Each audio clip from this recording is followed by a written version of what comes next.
नमस्कार, स्वामीप्रसाद किचनमध्ये आपलं मनःपूर्वक स्वागत आहे. आज आपण एकदम चटपटीत चवीचं कैरीचं लोणचं कसं बनवायचं ते आपण या रेसिपीमध्ये बघणार आहोत. तर काही जणांचं लोणचं केल्यानंतर 1-1.5 महिन्यामध्ये त्याला बुरशी लागते किंवा ते खवट होतं. हे सगळं होऊ नयेत म्हणून आपण इथे काही टिप्ससहित हे कैरीचं लोणचं केलेलं आहे. हे लोणचं 1 ते 1.5 वर्ष टिकावं म्हणून काय काळजी घ्यावं ते आपण या व्हिडिओमध्ये सांगणार आहोत. तर हे लोणचं एकदम चटपटीत चवीचं, आंबट तिखट हे चवीचं आपण इथं लोणचं केलेलं आहे आणि एकदम वेगळ्या पद्धतीमध्ये लोणचं केलेलं आहे. तर हे लोणचं 1 ते 1.5 वर्ष आरामात टिकतं. अशा पद्धतीने तुम्ही लोणचं करून बघा. एकदम चवीला भारी लागते. जर तुमचं ताट पंचपक्वान्नाने जर भरलेलं असेल, त्यामध्ये कैरीचं लोणचं नसेल, तर त्या ताटाला शोभाच नाही. तर अशा पद्धतीने तुम्ही एकदम वेगळ्या चवीचं इथे लोणचं करणार आहोत. तर तुम्ही नक्की अशा पद्धतीने लोणचं करून बघा. तर तुम्हाला माझ्या रेसिपी जर बघायला आवडत असतील, तर स्वामीप्रसाद किचन या चॅनलला तुम्ही एक लाईक, शेअर आणि सबस्क्राईब करा आणि बाजूची बेल घंटा नक्की क्लिक करा. चला तर मग वेळ न घालता आपण रेसिपीला सुरुवात करूया. तर सध्या उन्हाळ्याचे दिवस आहेत, तर या उन्हाळ्याच्या दिवसामध्ये सध्या बाजारमध्ये भरपूर प्रमाणात कच्च्या कैऱ्या आहेत. तर इथे मी एक 3 ते 4 बाजारमधून कच्च्या कैऱ्या आणलेल्या आहेत. तर या कच्च्या कैरीमध्ये आपल्याला पाणी घालून घ्यायचं आहे आणि आपल्याला यामध्ये 1 चमचा मीठ घालून घ्यायचं आहे. मीठ घालून आपल्याला एक 10 मिनिटासाठी आपल्याला हे पाण्यामध्ये कैऱ्या भिजत घालून ठेवायचं आहे. असं मीठ घालून कैऱ्या पाण्यामध्ये भिजत घालून ठेवल्यामुळे आपली कैरी पचायला हलकी होते आणि यावरची चीक, धूळ जे सर्व काही असतं ते सर्व निघून जातं आणि आपल्या मस्त इथे लोणचं बनवण्यासाठी आपली कैरी तयार होते. तर इथे एक 10 ते 15 मिनिटं मी छान हे कैऱ्या पाण्यामध्ये बुडवून ठेवलेल्या आहेत. तर या कैरीला आपल्याला स्वच्छ पाण्याने हाताने अशा पद्धतीने चोळून ही कैऱ्या धुवून घ्यायच्या आहेत. असं धुवून घेतल्यामुळे आपलं लोणचं खराबही होत नाही आणि एकदम हायजेनिक पद्धतीने आपण इथे घरामध्ये लोणचं करू शकतो. तर इथे मी सर्वच कैऱ्या छान स्वच्छ पाण्याने धुवून घेतलेल्या आहेत. तर हे धुवून घेतलेल्या कैऱ्या आपल्याला एखाद्या कॉटनच्या कपड्याने हे कोरड्या पुसून घ्यायचं आहेत. असं कोरड्या कैऱ्या घेतल्यामुळे आपलं कैरीचं लोणचं टिकण्यास मदत होते म्हणून आपल्याला अशा पद्धतीने छोट्या-छोट्या टिप्स आपल्याला फॉलो करायच्या आहेत. तर बघू शकता आपण इथे कॉटनच्या कपड्याने छान हे कैऱ्या कोरड्या करून घेतलेल्या आहेत, छान पुसून घेतलेल्या आहेत. तर हे कोरड्या करून घेतलेल्या कैऱ्या आपल्याला सुरीने कट करून घ्यायच्या आहेत. तर इथे मी कैरी घेतलेली आहे, तर त्या कैरीला अशा पद्धतीने उभ्या स्लाईसमध्ये कट करून घ्यायचं आहे. तर हे कैरीचा मधला भाग निबर आहे म्हणून आपल्याला वरच्या साईडचाच भाग घ्यायचा आहे आणि अशा पद्धतीने आपल्याला हे कैरी कट करून घ्यायचं आहे. तर तुम्ही तुमच्या आवडीनुसार कैरी ज्या पद्धतीने छोटी, मोठी ज्या साईजमध्ये तुम्हाला कट करून घ्यायचं आहे, त्या साईजमध्ये हे कैरी कट करून घेऊ शकता. तर मी अशा पद्धतीने एकदम वेगळ्या साईजमध्ये उभ्या स्लाईसमध्ये हे कैरी कट करून घेतलेले आहे. तर बघू शकता एकदम पातळ, एकदम वेगळ्या साईजमध्ये आपण इथे कैरी कट करून घेतलेली आहे. तर अशाच पद्धतीने हे सगळीच कैरी मी उभ्या स्लाईसमध्ये कट करून घेणार आहे. तर तर तुम्ही तुमच्या आवडीनुसार चौकोनी साईजमध्ये हे कैरी कट करून घेऊ शकता. तर बघू शकता मी उभ्या स्लाईसमध्ये मस्त हे कैरी कट करून घेतलेली आहे. असं कैरी कट करून घेतल्यामुळे लहानांपासून जे वयोवृद्ध असतात ना, त्यांना पण हे कैरीचं लोणचं खाता येतं म्हणून अशा पद्धतीने मी एकदम पातळ स्लाईसमध्ये हे कैरी कट करून घेतलेले आहे. तर इथे एक 3 ते 4 कैरी घातल्या होत्या. ते पूर्णपणे हे उभ्या स्लाईसमध्ये कैरी कट करून घेतलेली आहे. तर हे चिरून घेतलेली कैरी आपल्याला एका डिशमध्ये काढायचं आहे आणि चिरून घेतलेल्या कैरीवरती आपल्याला 1-2 चमचे मीठ घालून घ्यायचं आहे. तर मिठाचं प्रमाण तुम्ही कमी जास्त करू शकता. तर नंतर यामध्ये एक अर्धा चमचा हळद पावडर घालून घेतलेली आहे आणि छान आपल्याला हे मीठ आणि हळद घालून आपल्याला या कैरीच्या फोडीला छान मिक्स करून घ्यायचं आहे. असं मीठ आणि हळद लावून ठेवल्यामुळे या कैरीच्या फोडीला कैरीचं लोणचं टिकायला मदत पण होते आणि कैरीचं लोणचं एकदम चटपटीत चवीचं आणि एकदम छान होतं. तर हे हळद, मीठ या कैरीच्या फोडीमध्ये किंवा या कापमध्ये एकदम छान मुरलं जातं, म्हणून चवीला एकदम लोणचं छान होतं. म्हणून अशा पद्धतीने आपल्याला हे कैरीच्या फोडीला आपल्याला मीठ आणि हळद लावून ठेवायचं आहे. तर यावरती झाकण ठेवून आपण एक 4 ते 5 तास आपण यावरती झाकण ठेवून आपल्याला हे असंच झाकून ठेवायचं आहे. तर लोणच्याचा आपण मसाला करणार आहोत. तर त्या मसाल्यासाठी गॅसवर एक कढई ठेवलेली आहे आणि कढईमध्ये 1 चमचा इथे मेथीदाणे घेतलेले आहेत. मेथीदाणे घातल्यामुळे एकदम लोणच्याला खूप छान चव येते म्हणून म्हणून मेथीदाणे नक्की घालायचं आहे. तर इथे 1-2 चमचे जिरे घेतलेले आहेत. आणि एक 4 ते 5 चमचे इथे धने घेतलेले आहेत. जर तुमच्याकडे धने नसेल तर तुम्ही या ठिकाणी धना पावडर घातलात तरी पण चालेल. 1 ते 2 चमचे इथे बडीशोप घेतलेली आहे आणि त्याचसोबत इथे एक 4 ते 5 काळी मिरी घेतलेली आहेत. एक 3 ते 4 इथे लवंग घेतलेले आहेत आणि 4 ते 5 चमचे इथे मोहरी घेतलेली आहे.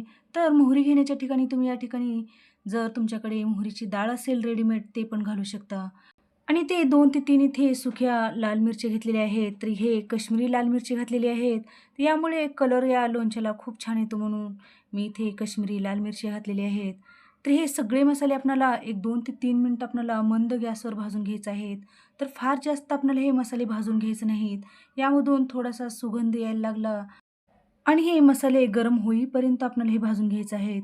तर इथे मी एक 2 ते 3 मिनिटं मंद गॅसवर हे मसाले छान बुडापासून ढवळत आणि एकदम मस्त मिक्स करत अशा पद्धतीने हे मसाले छान भाजून घ्यायचे आहेत. तर बघू शकता एक 2 ते 3 मिनिटामध्ये आपले हे मसाले छान भाजले गेलेले आहेत. तर या स्टेजला इथे गॅस बंद केलेला आहे आणि हे मसाले आपल्याला एका डिशमध्ये काढून घ्यायचे आहेत. तर हे मसाले आपल्याला पूर्णपणे थंड करून घ्यायचे आहेत. तर हे मसाला पूर्णपणे थंड झालेला आहे. तर इथे मी एक छोटं मिक्सरचं भांडं घेतलेलं आहे आणि ते थंड करून घेतलेले मसाले आपल्याला मिक्सरला जाडसर वाटून घ्यायचं आहे. फार जास्त बारीक करून घ्यायचं नाही. थोडंसं आपल्याला हे मसाले छान जाडसरच वाटून घ्यायचे आहे. तर बघू शकता अशा पद्धतीने आपण हे लोणच्याचा मसाला जाडसर वाटून घेतलेला आहे. तर फायनली आपला इथे मस्त लोणच्याचा मसाला बनवून तयार झालेला आहे. तर लोणच्यासाठी आपल्याला तेल गरम करून घ्यायचं आहे. तर इकडे गॅसवर कढई ठेवलेली आहे आणि कढईमध्ये 1 वाटी तेल घालून घेतलेलं आहे. तेल आपल्याला एकदम कडकडीत गरम करून घ्यायचं आहे. तेल गरम झाल्यानंतर यामध्ये 1-2 चमचे इथे मोहरी घालून घ्यायचं आहे. मोहरी घातल्यामुळे आपल्याला लोणच्यामध्ये एकदम भारी दिसते म्हणून आपल्याला अशा पद्धतीने आपल्याला न कुटलेली मोहरी आपल्याला 1-2 चमचे या तेलामध्ये घालून घ्यायचं आहे. मोहरी छान तडतडायला लागली की आपल्याला त्यामध्ये चिरून घेतलेला लसूण घालायचा आहे. जर तुम्हाला लसूण आवडत नसेल, तर तुम्ही या ठिकाणी लसूण स्किप करून घेऊ शकता. पण लसूण घातल्यामुळे एकदम लोणच्याला चव भारी येते म्हणून अशा पद्धतीने आपल्याला लसूण घालून छान आपल्याला हा लसूण बदामी कलर येईपर्यंत, क्रिस्पी होईपर्यंत आपल्याला हा लसूण छान परतवून घ्यायचा आहे. तर इथे लसूण छान बदामी कलर येईपर्यंत आपण परतवून घेतलेला आहे. तर या स्टेजला इथे मी गॅस बंद करून घेतलेला आहे आणि आपल्याला त्यामध्ये मिरची पावडर घालून घ्यायचं आहे. तर इथे मी काश्मीरी लाल मिरची पावडर घातलेला आहे. काश्मीरी लाल मिरची पावडर घालून घेतल्यामुळे आपल्या लोणच्याला कलर खूप सुंदर येतो म्हणून अशा पद्धतीने आपल्याला काश्मीरी लाल मिरची पावडर घालून घ्यायचं आहे. मिरची घालून छान मिक्स करून घ्यायचं आहे. तर इकडे आपलं लोणच्याचं तेल पण छान गरम झालेलं आहे. याला थंड करण्यासाठी बाजूला काढून ठेवूया. तर आपण जे कैरीच्या फोडीला मीठ आणि हळद लावून ठेवलं होतं, त्यावरचं झाकण काढून बघूया. तर बघू शकता एक 4 ते 5 तासामध्ये आपल्या या कैरीला छान मीठ आणि हळद छान मुरलं गेलेलं आहे आणि छान या कैरीच्या फोडीला थोडंसं पाणी सुटलं गेलेलं आहे. तर तुम्हाला या ठिकाणी हे कैरीच्या फोडी रात्रभर मीठ आणि हळद लावून ठेवलात तरी पण चालेल. तर बघू शकता आपल्या या कैरीला छान पाणी सुटलं गेलेलं आहे. आणि हे कैरीचे काप पण छान मऊसूत झालेलं आहे. तर असं मीठ लावून, हळद लावून ठेवल्यामुळे आपलं कैरीचं लोणचं 1 ते दीड वर्ष टिकण्यास मदत होते. म्हणून अशा पद्धतीने मीठ आणि हळद लावून ठेवायचं आहे. तर या स्टेजला आपण जे कैरीच्या लोणच्याचा मसाला केलेला आहे, ते मसाला आपल्याला या कैरीच्या फोडीमध्ये घालून घ्यायचा आहे आणि एकदम व्यवस्थित एकजीव होईपर्यंत आपल्याला हा मसाला या कैरीच्या फोडीला कोट होईपर्यंत आपल्याला लावून घ्यायचा आहे. तर हे मसाले आपल्याला मिक्स करत असताना आपल्याला यामध्ये अजिबात हाताचा वापर करायचा नाही. तर आपल्याला चमच्याने अशा पद्धतीने हे मसाले छान मिक्स करून घ्यायचे आहे. जर तुम्ही या ठिकाणी हाताने मिक्स करून घेतला तर लोणचं खराब होण्याची शक्यता असते. म्हणून आपल्याला चमच्यानेच मिक्स करून घ्यायचं आहे. तर हे मसाले छान मिक्स झाल्यानंतर आपण जे लोणच्यासाठी जे तेल गरम करून घेतलेलं आहे, ते पूर्णपणे तेल ते थंड झालेलं आहे. थंड करून घेतल्यानंतर हे तेल आपल्याला या लोणचीच्या फोडीमध्ये घालून घ्यायचं आहे आणि छान आपल्याला यामध्ये मिक्स करून घ्यायचं आहे. तर हे गरम करून घेतलेलं तेल आपल्याला पूर्णपणे थंड झाल्यानंतरच आपल्याला या लोणच्यामध्ये घालायचं आहे. जर तुम्ही यामध्ये थोडंसं गरम असल्यानंतर या लोणच्यामध्ये जर तेल घातलात, तर आपलं लोणचं खराब होण्याची शक्यता असते म्हणून आपल्याला यामध्ये थंड करूनच तेल घालून घ्यायचं आहे. तर तेल घालून छान आपल्याला मिक्स करून घ्यायचं आहे. तर इथे तेल घातल्यानंतर पण 1-2 मिनिटं आपण एकदम व्यवस्थित मिक्स करून घ्यायचं आहे. तर बघू शकता आपण जसं-जसं हे लोणच्यामध्ये हे तेल, मसाले मिक्स करत जाल, तसं-तसं आपल्या या लोणच्याचा कलर एकदम मस्त यायला लागलेला आहे. तर बघू शकता आपण इथे काश्मीरी लाल मिरची घालून घेतल्यामुळे या लोणच्याला कलर किती सुंदर आलेला आहे बघा.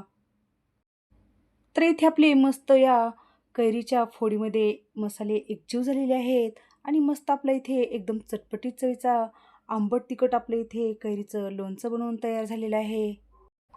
जर तुम्हाला हे लोणचं बाहेरल्यासारखं किंवा बाहेरलं विकतचं जसं लोणचं आणतो ना, त्या जर चवीचं पाहिजे असेल, तर या स्टेजला तुम्ही इथे एक 4 ते 5 चमचे या ठिकाणी व्हिनेगर घालून छान मिक्स करून घेऊ शकता.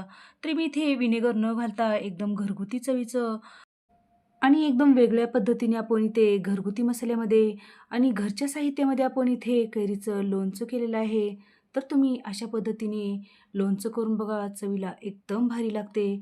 तर ही लोणचं आपणाला एखाद्या काचेच्या भरणीमध्ये किंवा एखाद्या प्लास्टिकच्या भरणीमध्ये आपणाला घालून ठेवायचं आहे. तर हे काचेची बरणी आपल्याला लोणचं घालून ठेवण्यासाठी आपल्याला स्वच्छ पाण्याने धुवून त्याला कोरडं करून आणि उन्हामध्ये सुकवून घेऊनच आपल्याला यामध्ये लोणचं घालून घ्यायचं आहे. तर इथे आपण मस्त एखादी काचेची भरणी घेतलेली आहे आणि हे लोणचं आपल्याला या काचेच्या भरणीमध्ये घालून ठेवायचं आहे. तर अशा पद्धतीने तुम्ही लांब साईजमध्ये किंवा उभ्या स्लाईसमध्ये जर लोणचं कट करून जर केलात, तर वयोवृद्ध जे असतात त्यांना पण ही फोडी खायला येतात आणि लहान मुलांना पण हे फोडी खायला येतात. जर जे आपण पारंपरिक पद्धतीने मोठ्या फोडी जे करून खातात, ते वयोवृद्ध लोकांना खाता येत नाही म्हणून अशा पद्धतीने तुम्ही लोणचं करून द्या. ते खूप आवडीनं खातील आणि त्यांना खाता पण येईल. तर हे लोणचं 1 ते दीड वर्ष आरामात टिकते. तर अशा पद्धतीने तुम्ही लोणचं करून बघा, चवीला एकदम भारी लागते. तर तुम्हाला आजची लोणच्याची रेसिपी कशी वाटली? नक्की एक कमेंट करा. तर अशाच नवीन-नवीन रेसिपीसाठी तुम्ही माझ्या चॅनलवरती जर नवीन असाल, तर स्वामी प्रसाद किचन या चॅनलला तुम्ही एक लाईक, शेअर आणि सबस्क्राईब करा आणि बाजूची बेल घंटा नक्की क्लिक करा. चला तर मग भेटू अशाच नवीन रेसिपीसोबत. धन्यवाद.